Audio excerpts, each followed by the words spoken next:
Every enemy. Ennemi. Oui, quand même. Parce qu'il y a des trucs qui te tabassent aussi. J'avais cru voir ça. Donc je ne prends que de cartes parce qu'il t'a tabassé juste ton gars. Donc moi je suis éditeur chez Funforge, donc je m'occupe entre autres choses, mais notamment de la sélection des jeux avec mon associé Philippe. On détermine les jeux qu'on va publier, sachant que Funforge est une maison d'édition qui édite peu de jeux, globalement en édition originale. On fait 1 ou 2 jeux par an, donc c'est des jeux qu'on soigne particulièrement. Je pense qu'on peut le voir au caractère graphique de nos jeux, donc on en est assez content. Heureusement d'ailleurs, vu qu'on est l'éditeur, ce serait plutôt idiot que ça ne soit pas le cas.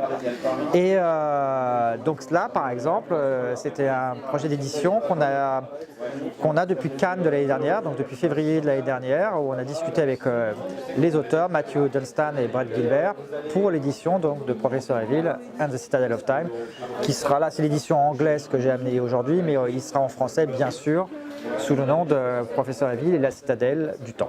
Voilà. Donc c'est un jeu collaboratif. Les joueurs jouent une équipe, un peu à la équipe Scooby-Doo, disons, pour faire simple, parce qu'ils vont devoir parcourir un manoir et récupérer des trésors qui ont été volés par le Professeur Evil, qui est tout noir, à la différence des joueurs qui, eux, ne sont pas du tout noirs, ils sont là, ah, tu es trop méchant. Et donc, le Professeur Evil qui démarre le jeu dans son laboratoire, et il a placé 3 objets qu'il a été volés dans le temps, dans le passé et dans le futur, parce que rien ne l'arrête. C'est pour ça qu'il y a cette grosse horloge au milieu, qui est l'horloge du temps, parce que le professeur il se déplace à la fois physiquement dans son manoir, mais il se déplace également physiquement dans le temps. Okay, donc au début de la partie, on va choisir, il y a une pile de trésors, on va les choisir et les placer dans le manoir grâce à des cartes qui indiquent en fait à la Cluedo les lieux où sont placés ces trésors. Là, je les ai déjà placés, ils sont là, tous les 3. Et chaque trésor a un marqueur de temps, là en l'occurrence 50 minutes. On va lui adjoindre une couleur, le bleu par exemple. Et ce marqueur bleu qui correspond à ce trésor, il va être marqué va le placer à 50 minutes de ce marqueur-là. Okay, ce marqueur-là, on va voir comment il va avancer tous les tours. Et au moins d'une case, parfois de 2, quand on n'est pas chanceux. Et à chaque fois qu'il atteint le marqueur de la couleur correspondante, le professeur enferme définitivement un trésor dans son coffre. Ce trésor est perdu pour les joueurs et la partie est perdue quand le professeur a attrapé 4 trésors. Si les joueurs arrivent à récupérer de leur côté 4 trésors avant que le professeur n'en ait récupéré lui-même 4, ce sont les joueurs qui ont gagné. Pour récupérer un trésor, le professeur qui est complètement dingo, il met les trésors n'importe où. Il les met dans le cellier, dans la bibliothèque, dans la serre, peu importe, quoi que ce soit. Donc par exemple le bus de Nefertiti, il a trouvé que c'était pas mal de le mettre dans Trophy Room, bon, why not. Et surtout il a mis des pièges dans chacune des pièces. Donc au début de la partie, on a des marqueurs de pièges, des scies circulaires, des radars, des lasers, des caméras. Donc il y a 4 types de pièges différents. Ces pièges, il y en a un par pièce dans le manoir, et au début de la partie, il y en a 6 qui sont off, donc éteints, et 6 qui sont activés. Pour pouvoir récupérer un trésor, il va falloir avoir désactivé tous les pièges du trésor correspondant. En l'occurrence, avoir désactivé les 2 caméras, il y en a 2, voilà. Il faut avoir désactivé les 2 lasers et puis désactiver le seul et unique radar. Okay. Les joueurs démarrent le jeu à l'extérieur du manoir et ils vont forcément rentrer par les fenêtres, pas par la porte. Donc les fenêtres, il y en a une là, une là et une là. Et ils ont par tour 3 actions possibles. Donc, entrer dans une pièce, c'est une action. Mettre sur off un piège, c'est une action. Ouvrir une porte, c'est une action. Et ramasser un objet disponible, c'est une action. Okay. Admettons, là pour l'explication, je fais 1, j'ouvre cette porte, 2, 3, je vais là. Maintenant, c'est au professeur de jouer. Entre chaque tour, le professeur va jouer. Je vais jeter les dés. Donc déjà, ce marqueur noir va nécessairement avancer de 5 minutes et éventuellement, si on n'a pas de bol, de 10 minutes, une chance sur 6. Et puis par ailleurs, grâce à ces dés, on voit ce que fait le professeur. Là, le professeur, il peut agir de 5 minutes ou de 10 minutes sur un marqueur de temps, en l'occurrence le rouge, celui du dé. Et donc, il va faire reculer ce marqueur-là, ce qui le rapproche de l'échéance fatale. Il peut aussi se déplacer dans son manoir de 1, 2 ou 3 cases.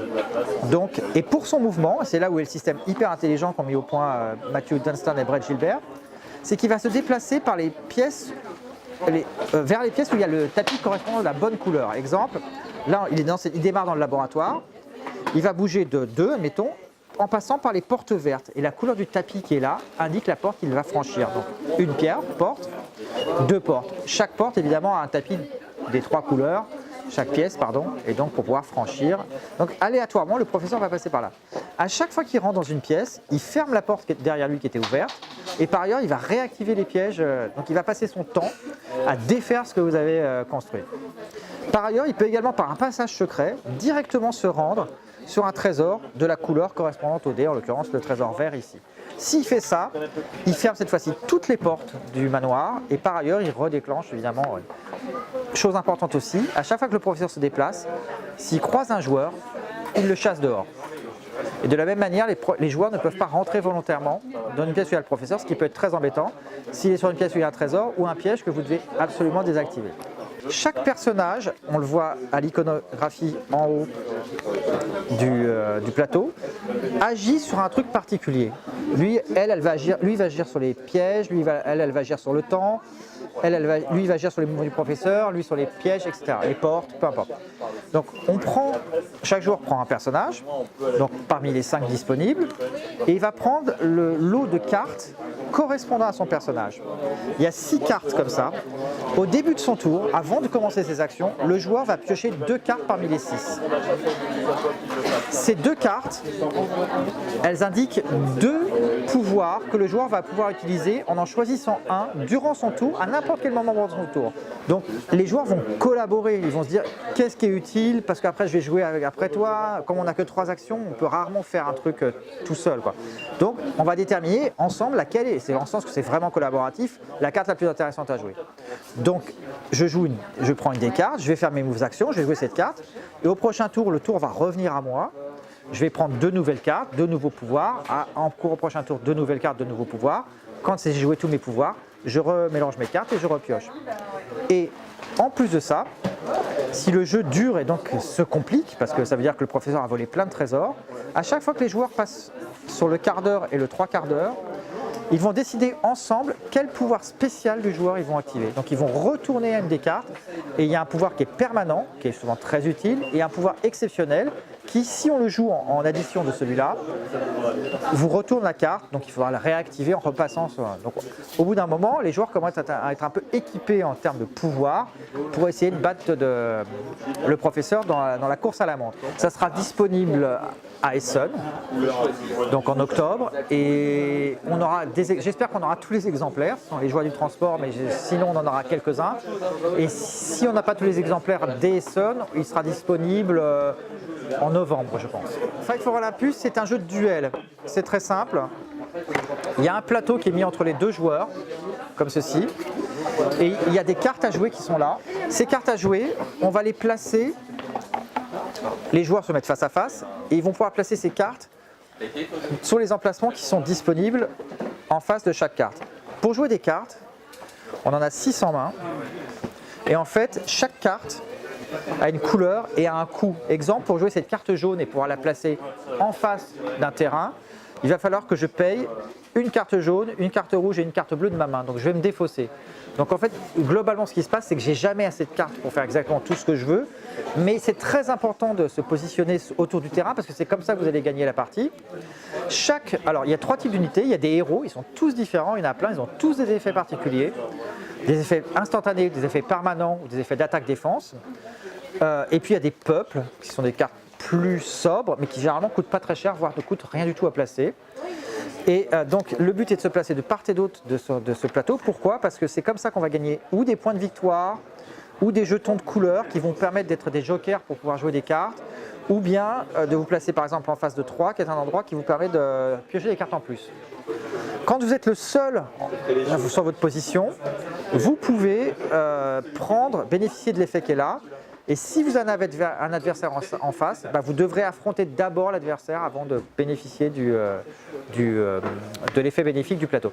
C'est un jeu extrêmement simple à comprendre, il dure 15 à 20 minutes. Il est hyper addictif parce que comme il y a énormément de joueurs, de héros différents, on a envie de faire tous les combos possibles pour pouvoir varier le plaisir. C'est aussi une course de vitesse contre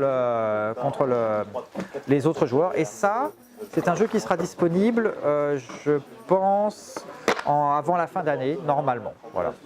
Alors on a un projet encore mystérieux, nous n'avons pas teasé, donc c'est un jeu ambitieux, ça sera un jeu de civilisation et ça sera pour l'année prochaine. Et ça sera un jeu fait également avec Matthew Dunstan, qui est l'un des auteurs de Professeur Evil. Donc ça, c'est un gros projet sur lequel on travaille actuellement. Dans les traductions françaises de jeux étrangers, on va avoir l'extension pour Évolution qui s'appelle Climate, donc qui rajoute un truc dévastateur qui est le climat. Parce que les météorites, les refroidissements ont des effets généralement néfastes sur les dinosaures. Donc déjà qu'Évolution c'était pas forcément simple, mais alors là c'est vraiment la galère. Et c'est très bien, c'est une très bonne extension, elle a très bien marché. Donc ça, on se fait une joie de l'amener au public français en début d'année prochaine. Et on va faire également, qui est très attendu, la première extension de Isle of Skye. Donc Isle of Skye, une petite extension, enfin une extension, parce qu'elle n'est pas petite en fait du tout, elle amène un système de jeu différent. Et ça c'est pareil, début d'année prochaine, je pense normalement en boutique. Dans les nouveautés, on va aussi faire de Lookout, il y avait Bear Park, un jeu de tuiles un peu à la patchwork, où on positionne c'est un jeu, c'est des parcs d'attractions sur le thème des ours, je ne me demande pas pourquoi, mais en tous les cas c'est la thématique. Et donc c'est assez malin, on doit déclencher des effets en positionnant ces tuiles à tel et tel endroit du plateau, ce qui crée des effets de combo aussi pour placer plus rapidement et marquer des points. Donc c'est un très chouette jeu. Et puis on a plusieurs choses dans la gamme Agricola, on a la Agricola Family qui devrait sortir aussi, mais je ne peux pas vous dire quand, mais c'est également un projet de l'année prochaine. Voilà. Donc oui, pas mal de choses. Du côté Funforge, donc un très gros projet. Et puis du côté localisation, donc de jeux étrangers, au moins 4 ou 5 jeux l'année prochaine, comme d'habitude.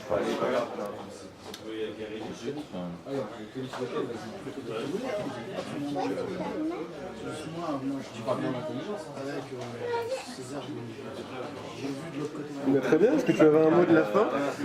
J'adore venir chez Philibert, qui sont des gens très sympas. Et j'adore jouer avec les gens qui viennent jouer à Professeur Evil. Voilà. Et je t'ai même pas menacé, tu vois. Rien, tout ça est gratuit. Tout ça est gratuit et dit avec plaisir. Merci beaucoup. Bah de rien.